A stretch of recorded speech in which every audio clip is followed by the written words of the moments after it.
অনুপ্রবেশ ইস্যুতে সরব দেশের স্বরাষ্ট্রমন্ত্রী অমিত শাহ। অনুপ্রবেশ দেশকে ভেতর থেকে ভাঙে। অনেক দল অনুপ্রবেশকারীদের বাঁচাতে চায়। বিহারের নির্বাচন অনেক কিছু প্রমাণ করেছে।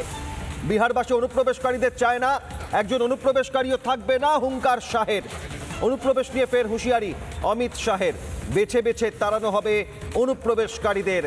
দেশের স্বার্থে অনুপ্রবেশকারীদের বের করা জরুরি, মন্তব্য দেশের স্বরাষ্ট্রমন্ত্রী অমিত শাহ। অমিত শাহ অনুপ্রবেশ ইস্যুতে সরব হয়েছেন। কেন্দ্রীয় স্বরাষ্ট্রমন্ত্রী স্পষ্ট করেছেন, অনুপ্রবেশ দেশকে ভিতর থেকে ভাঙছে। অনেক দল অনুপ্রবেশকারীদের বাঁচাতে চায়। বিহারের নির্বাচন অনেক কিছু প্রমাণ করেছে। বিহারবাসী অনুপ্রবেশকারীদের চায় না, একজন অনুপ্রবেশকারীও আর থাকবে না, হুঙ্কার শাহের। অনুপ্রবেশ নিয়ে ফের হুঁশিয়ারি দেশের স্বরাষ্ট্রমন্ত্রী।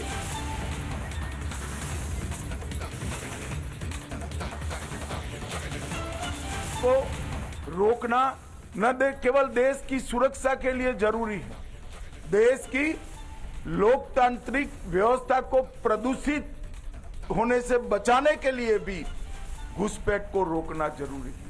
मगर दुर्भाग्य की बात है, कुछ राजनीतिक दल एक घुसपैठिया हटाओ का जो अभियान है इसको निर्बल करने में लगे, और वो राजनीतिक दल चुनाव आयोग द्वारा जो एसआईआर की प्रक्रिया चल रही है, मतदाता सूची का शुद्धिकरण जो चल रहा है, इसका खिलाफत कर रहे हैं।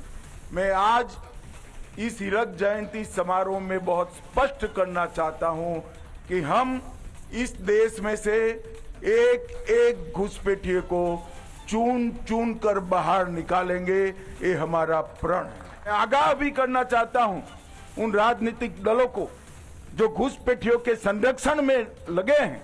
बिहार के चुनाव देश की जनता का मैंडेट है, और वो मैंडेट घुसपैठियों की उपस्थिति के खिलाफ, जो दल घुसपैठियों को सुरक्षित करने के लिए, मतदाता सूची में सुरक्षित करने के लिए काम कर रहे हैं, उनको ज्ञात होना चाहिए कि देश की जनता कभी ऐसे इरादों का समर्थन नहीं करेगी। অনুপ্রবেশ সরব দেশের স্বরাষ্ট্রমন্ত্রী অমিত শাহ। একজন অনুপ্রবেশকারীকেও থাকতে দেওয়া হবে না, হুঙ্কার শাহের। আর অন্যদিকে গুজরাট থেকে অনুপ্রবেশ ইস্যুতে অমিত শাহ সরব। অমিত শাহের হুঙ্কারে বাংলার নাম উল্লেখ নেই। কেন্দ্রীয় স্বরাষ্ট্রমন্ত্রীর হুঁশিয়ারিকে গায়ে মাখছে কেন তৃণমূল? পিঠ বাঁচাতে ফের মিথ্যাচার করছেন রাজ্যের মন্ত্রী শশী পাঁজা কি বলেছেন দেখুন। অমিত শাহ ভারতবর্ষের আপনি গৃহমন্ত্রী, আপনি গুজরাটে গিয়ে নানান ইঙ্গিত বাংলার পক্ষে দিয়েছেন। আপনি ঘুসপেটিয়ার কথা বললেন, আপনি যেন বললেন যে কোন একটা রাজ্যে এসআইআর কাজ হতে দিচ্ছে না, বললেন দেশের নিরাপত্তা নিয়েও অনেক কিছু বললেন। দেশ নিরাপত্তাহীনতাতে ভুগছে, এটা তো সত্যি।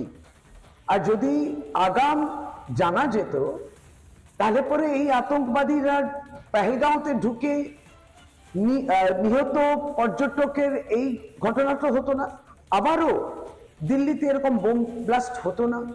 তার মানে কেউ ঢুকছে, তার মানে দেশের বর্ডার্স গুলো ঠিক মতো ওখানে নিরাপত্তা দেওয়া হচ্ছে না, আপনার নজর এড়িয়ে যাচ্ছে সেখান থেকে। মাননীয় মুখ্যমন্ত্রী বাংলার মমতা বন্দ্যোপাধ্যায় একটা চিঠি দিয়েছেন চিফ ইলেকশন কমিশনারকে, সেই মর্মেই চিঠি দিয়েছেন যে এসআইআর নিয়ে তো তাড়াহুড়ো কিসে, বিএলও প্রচুর চাপে আছে, মারা যাচ্ছেন, কাজ করতে চাইছেন না। আপনি এটা অন্য ব্যাখ্যা দিলেন। যাই হোক, বাংলার মানুষ কিন্তু বিজেপিকে বহিরাগতই মনে করে, এবং আপনার বহিরাগত শুধু নয়, বাংলা বিরোধী, সেটা বাংলার মানুষ জানে। আগামী নির্বাচন সেটা দেখিয়ে দেবে।